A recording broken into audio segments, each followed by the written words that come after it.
Rail যে bridge আছে শালগড়া যে স্কুলের সঙ্গে যে রেল ব্রিজ আছে ওইখানে একটা লোক রেলে কাটা বসে।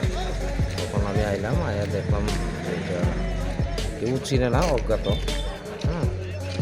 কেউ আইডেন্টিফাই করতে পারছে না এখন। পুরুষ না মহিলা? পুরুষ। মারা গেছে? হ্যাঁ, মারা গেছে বলতে একটু মাথা আলাদা হয়ে গেছে বডি থেকে। এটা কি রেলে কাটা বলে? রেলে কাটা দিল। স্যার পরিচয় কিছু জানা গেছে স্যার? না, পরিচয় এখনো জানা গেছে না।